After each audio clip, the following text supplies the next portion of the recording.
Life process. Life process क्या है तो समझते हैं इसके बारे में। All living things perform certain life process. कहता है कि सभी जो लिविंग थिंग्स होते हैं, सजीव जो होते हैं, वो कुछ ना कुछ निश्चित तरह के लाइफ के जीने के लिए प्रोसेस करते हैं।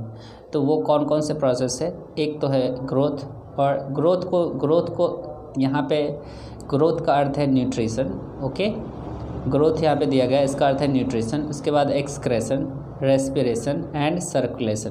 तो ये सारी चीज़ें हैं जो कि लाइफ को जीने के लिए ज़रूरी होता है। ये सारा प्रोसेस है। तो हमने देखा ग्रोथ को हमने क्या कहा? न्यूट्रिशन, क्योंकि न्यूट्रिशन जब हमें मिलेगा तो ग्रोथ होगी हमारे बॉडी में, इसलिए ग्रोथ को हमने न्यूट्रिशन कह दिया।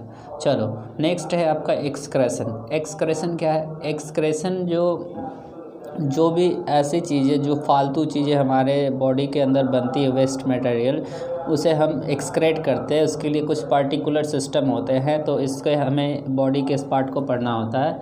और मेन हमारा एक्सक्रेटरी सिस्टम किडनी होता है, तो इसके बारे में हम पढ़ेंगे आगे। रेस्पिरेशन क्या होता है? जिसके द्वारा हम सांस लेकर और अपने अंदर एनर्जी को बनाते हैं। सेल्यूलर रेस्पिरेशन के जरिए। दो तरह का रेस्पिरेशन होता है, इंटरनल और एक्सटर्नल। इंटरनल रेस्पिरेशन सेल में होता है, उसे सेल्यूलर रेस्पिरेशन कहते हैं, जबकि एक्सटर्नल रेस्पिरेशन आपका लंग्स में होता है। ओके, तो चलते आगे ये है सर्कुलेशन। सर्कुलेशन का अर्थ होता है कोई भी सर्कल है ये, और इसके चारों तरफ पूरा मूव करना, तो ये हो गया सर्कुलेशन। तो पूरे बॉडी में घूमने का काम कौन करता है दोस्तों? तो ये है ब्लड। कौन है? Blood moves all around our bodies, and that's why blood is the part of circulatory system.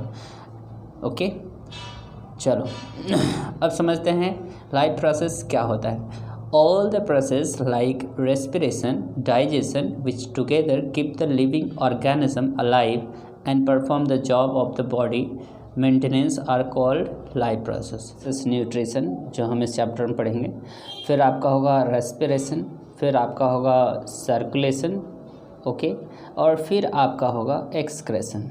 Okay, तो NRC nutrition, respiration, circulation and excretion, ये जो चारों प्रोसेस हैं एक साथ, ये क्या करता है? ये किसी भी समबॉडी यानी कोई लिविंग थिंग को जिंदा रखता है, अलाइव रखता है।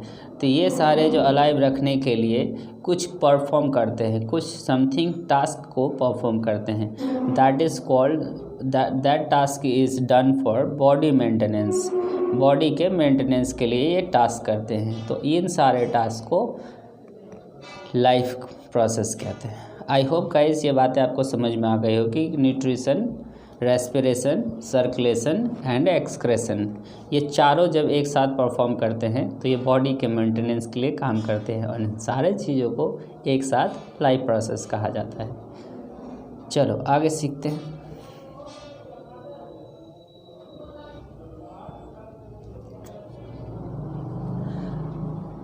अब देखते हैं लाइफ प्रोसेस को हम कितने भाग में बांट सकते हैं। तो ये देख रहे हो आप, पहला ग्रोथ, दूसरा डाइजेशन। एक्चुअली ये दोनों पार्ट एक ही है। इस दोनों पार्ट को एक साथ हम कह सकते हैं न्यूट्रिशन। ओके, एक साथ क्या कह सकते हैं? न्यूट्रिशन। तो इसे हम एक पार्ट बना लेंगे न्यूट्रिशन, फिर दूसरा है हमारा रेस्पिरेशन, तीसरा सर्कुलेशन एंड चौथा एक्सक्रेशन। यही तो चार हमने बताया था। ओके, तो समझते हैं आज सबसे पहले हम न्यूट्रिशन के बारे में। It is very important chapter, क्योंकि हम लोग भी न्यूट्रिशन लेते हैं। न्यूट्रिशन कहाँ से लेते हैं? तो न्यूट्रिशन हम अपने फूड से लेते हैं। It is very important also. The whole process by which an organism obtain its food.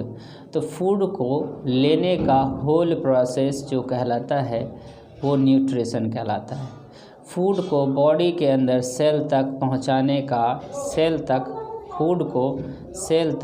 पहुंचाने का होल प्रोसेस जो कहलाता है वो कहलाता है न्यूट्रिशन। आई होप गाइस समझ में आ गई होगी। Intake of food in our body to the cell is known as nutrition. तो चलते हैं नेक्स्ट जानते हैं। न्यूट्रिशन दो तरह का होता है, एक प्लांट न्यूट्रिशन होता है, एक एनिमल में न्यूट्रिशन होता है। ओके, तो न्यूट्रिशन इन प्लांट देखते हैं। न्यूट्रिशन इन प्लांट आपको याद रखना है, ये ऑटोट्रॉफिक न्यूट्रिशन कहते हैं। तो ऑटो का अर्थ होता है सेल्फ, ऑटो का अर्थ क्या होता है, ऑटो का अर्थ होता है सेल्फ। तो सेल्फ मीन्स हुआ स्वयं यानी खुद, और ट्रॉप्स का अर्थ होता है दोस्तों न्यूट्रिशन, ट्रॉप्स का अर्थ होता है न्यूट्रिशन। तो ये ट्रॉप का अर्थ हुआ न्यूट्रिशन, तो सेल्फ न्यूट्रिशन यहाँ पे ये दिखा रहा है। तो सेल्फ जिसमें न्यूट्रिशन हो यानी खुद प्रोसेस करके खुद अपना फूड प्रिपेयर कर सकता है, तो ऐसे प्लांट्स को हम ऑटोट्रॉफिक प्लांट्स बोलेंगे। और प्लांट सारे जो होते हैं वो ऑटोट्रॉफिक ही होते हैं, ऐसे न्यूट्रिशन जिसमें खुद से अपना फूड प्रिपेयर करता है। तो यहाँ पे दोस्तों देख लो, यहाँ पे लिखा है nutrition in plant are autotrophic. क्यों? तो न्यूट्रिशन प्लांट में न्यूट्रिशन ऑटोट्रॉफिक होता है और ये can make their own food. तो हमने क्या देखा दोस्तों, प्लांट जो होता है ये ऑटोट्रॉफिक होता है, और ऑटोट्रॉफिक जो खुद से भोजन बनाने की कैपेसिटी रखती है, इसे ऑटोट्रॉफिक कहते हैं। तो can make their own food. अब देखते हैं nutrition in animals. Nutrition in animals is also important. हम लोग जो है जितने भी हैं ये सारे एनिमल के ही अंदर आते हैं, तो ये इम्पॉर्टेंट हो जाता है हम लोगों के लिए। Animals are हेटेरोट्रॉफिक्स।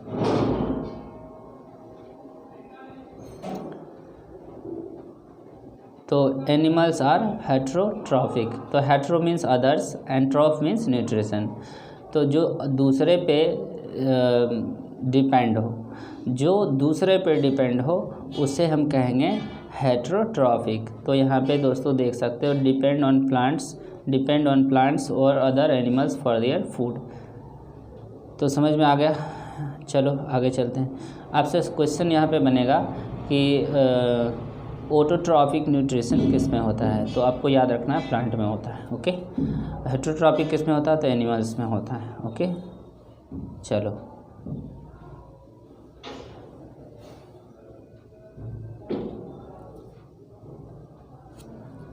अब आगे देखते हैं दोस्तों यहाँ पे मोड ऑफ न्यूट्रिशन। तो मोड ऑफ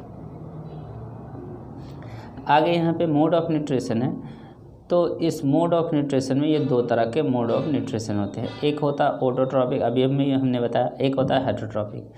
तो आपको डिफरेंसेस पूछा जा सकता है कि what are the differences between autotrophic nutritions and heterotrophic nutrition. So ये कहता है kind of nutrition in which an inorganic, ये दोनों दोस्तों एक साथ होने वाला है। इनऑर्गेनिक यानी अकार्बनिक। इनऑर्गेनिक मीन्स क्या होता है, अकार्बनिक। तो अकार्बनिक जो होते हैं, तो न्यूट्रिशन ऐसा, the kinds of nutrition in which inorganic material like CO2 and water. तो CO2 एंड वाटर जो है ये इनऑर्गेनिक मटेरियल है। CO2 और जो वाटर है ये क्या है, इनऑर्गेनिक मटेरियल है।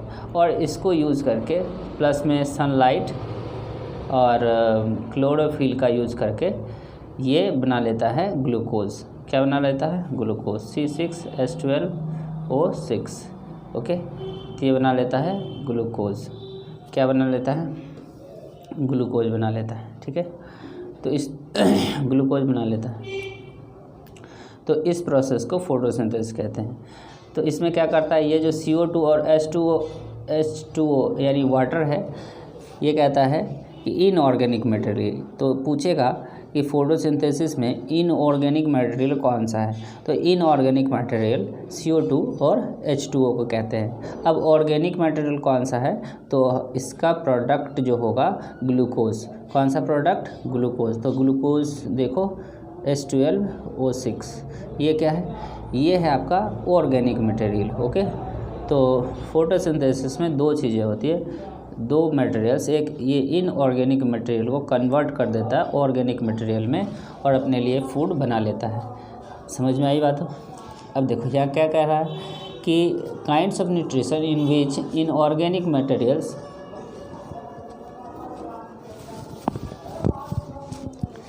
यहाँ क्या कह रहा है, kinds of nutrition in which inorganic materials CO2 like CO2 water are utilized to prepare organic food by the process of photosynthesis। तो it mainly happens in green plants. ये मेनली कहाँ होता है? ग्रीन प्लांट्स पर होता है।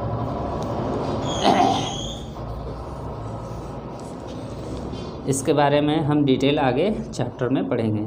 हेटेरोट्रॉपिक्स के बारे में थोड़ा सा देख लेते हैं। Kind of nutrition in which an organism do not possesses the ability to synthesize their own food, यानी ये खुद से अपना फूड प्रिपेयर नहीं कर सकता। नो एबिलिटी ये किस पे डिपेंड हो जाएंगे? ये जो है सो एबिलिटी नहीं होती है, तो ये किस पे डिपेंड हो जाएंगे? ये डिपेंड हो जाएंगे ऑटोट्रॉप्स के। तो ये बनाएंगे और ये खाएंगे, ठीक है, ऑटोट्रॉप से डिपेंड हो जाएंगे।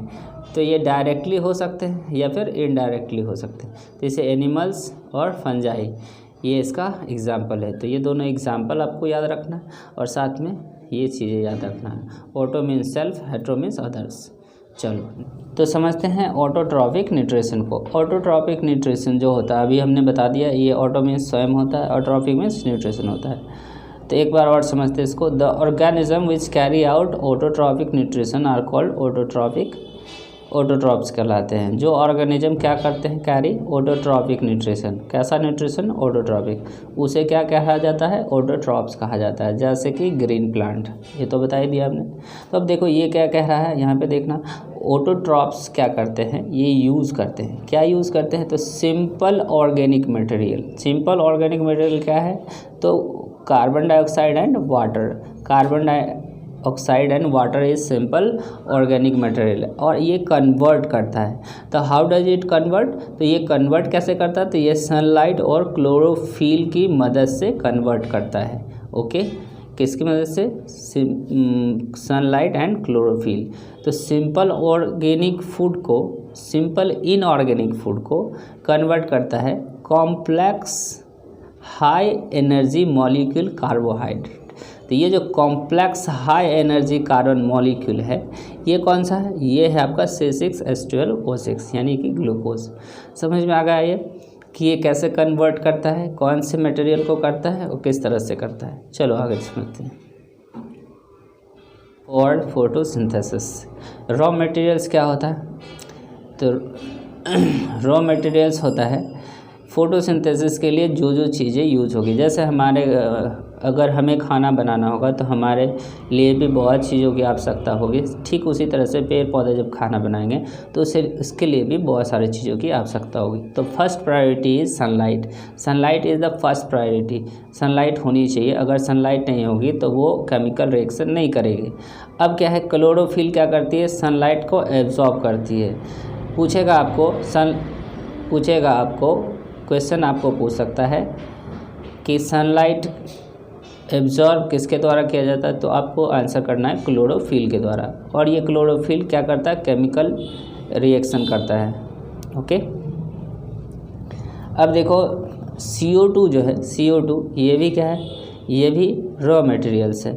तो CO2 enters through stomata and oxygen is released as by the product through stomata on leaf.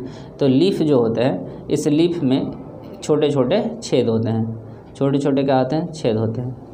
तो ये जो छोटे छोटे छेद होते हैं, इन छेद को, इस होल को कहा जाता है स्टोमाटा। और इस स्टोमाटा के अंदर क्या होता है? क्लोरोफिल होता है। इसी स्टोमाटा के अंदर क्या होता है? क्लोरोफिल होता है। Chlorophyll, okay. तो ये जो क्लोरोफिल होता है, ये क्लोरोफिल सनलाइट को एब्जॉर्ब करता है और एब्जॉर्ब करके ये केमिकल रिएक्शन में चेंज करता है और केमिकल रिएक्शन करता है और केमिकल रिएक्शन करने के बाद ग्लूकोज को बनाता है। अब यहाँ पे देखो वाटर क्या करता है? डिसॉल्व कर देता है minerals like nitrogen, phosphorus, ETC। Nitrogen, phosphorus plants के ग्रोथ के लिए रिस्पॉन्सिबल होते हैं। तो ये कहाँ से लिया जाता है? ये रूट से लिया जाता है। तो क्वेश्चन यहाँ पे बनता है कि minerals like nitrogen and phosphorus is absorbed by which of the organ of the plant. तो कौन से प्लांट के ऑर्गन के द्वारा नाइट्रोजन, फॉस्फोरस यानी मिनरल्स को एब्जॉर्ब किया जाता है? तो आपको आंसर करना है रूट। ओके, रूट से क्या करता है? एब्जॉर्ब करता है। अब देखते हैं साइट ऑफ फोटोसिंथेसिस, यानी कि साइट का अर्थ होता है कि वो जगह। ये जो लीफ होता है, इस लीफ के अंदर स्टोमाटा होता है, अभी तो हमने बताया था आपको, और इसी लीफ के अंदर आपको क्लोरोप्लास्ट भी होता है। इसी लीफ के अंदर ग्रीन पिगमेंट्स होते हैं। कैसे पिगमेंट्स होते हैं? Green pigments. इन पिगमेंट्स को कहा जाता है क्लोरोप्लास्ट। ये आपने देखा, ये क्या है? ये वाला ग्रीन पिगमेंट जो है ये है क्लोरोप्लास्ट, ये है क्लोरोप्लास्ट। और इसी क्लोरोप्लास्ट में पाया जाता है क्लोरोफिल। और it is very important question पूछा जाता है कि what are the events of photosynthesis. Okay, तो ये क्या करता है? एब्जॉर्प्शन करता है of light energy by chlorophyll. हमने बताया सनलाइट का एब्जॉर्प्शन कौन करता है? क्लोरोफिल। ओके, तो ये पहले क्या करता है? एब्जॉर्ब कर लेता है लाइट को, conversion of light energy into chemical energy, और उसको चेंज कर देता है किसमें? लाइट एनर्जी को chemical energy. Splitting of water, और प्लस क्या होता है? Splitting of water. पहले तो लाइट एनर्जी को केमिकल में बदल दिया, लाइट एनर्जी को केमिकल एनर्जी में चेंज कर देता है, और वाटर को H2 और O2 अलग अलग में तोड़ देता है। स्प्लिटिंग ऑफ वाटर, तो वाटर तो H2O होता है, ये अलग अलग तोड़ देता है into hydrogen and oxygen. Okay, into hydrogen and oxygen. अब है reduction of carbon dioxide to carbon, जो है ये रिड्यूस होके इसका रिडक्शन होता है। पूछेगा कार्बन डाइऑक्साइड का क्या होता है? तो रिडक्शन होके ये बना लेता है C6H12O6 यानी ग्लूकोज। ये क्या बना लेता है? ग्लूकोज बना लेता है। तो इसे आपको याद रखना है। आपसे सवाल पूछा जाएगा कि हाउ डज ग्लूकोज फॉर्म, तो ग्लूकोज कैसे बनता है? तो ग्लूकोज फोटोसिंथेसिस में कैसे बनता है? तो CO2 के रिडक्शन से बनता है। पूछेगा ऑक्सीजन कैसे निकलता है? तो स्प्लिटिंग ऑफ वाटर, क्योंकि स्प्लिटिंग ऑफ वाटर से H2 टूट गया था, ब्रेक डाउन, और O2 भी टूट गया था। तो ऑक्सीजन कैसे रिलीज हुआ? तो इस तरह से हुआ। समझ में आ गया? होता है इस तरह का। ओके, इस तरह का होता है। ओके, और ये जब फूल जाता है, ये जब फूलता है तो ये खुल जाता है, फूल जाता है तो खुल जाता है, और पिचक जाता है तो बंद हो जाता है। इसी से आपका गैसियस एक्सचेंज होते हैं। इसी से आपका गैसियस एक्सचेंज यानी यहाँ पे आपका वाटर वेपर होगा, वाटर वेपर ऊपर जाएगा, और गैसियस एक्सचेंज भी यहाँ पे होगा। CO2, ओके, CO2 और O2, ये दोनों का क्या होगा? गैसियस एक्सचेंज होगा। O2 अंदर और CO2 बाहर, ठीक है। तो ये गैसियस एक्सचेंज होगा, और वाटर वेपर भी होगा। किस सेल के जरिए? तो क्वेश्चन आता है गाइस कि किस सेल के जरिए प्लांट में गैसियस एक्सचेंज होते हैं? तो ये है गार्ड सेल। कौन सा?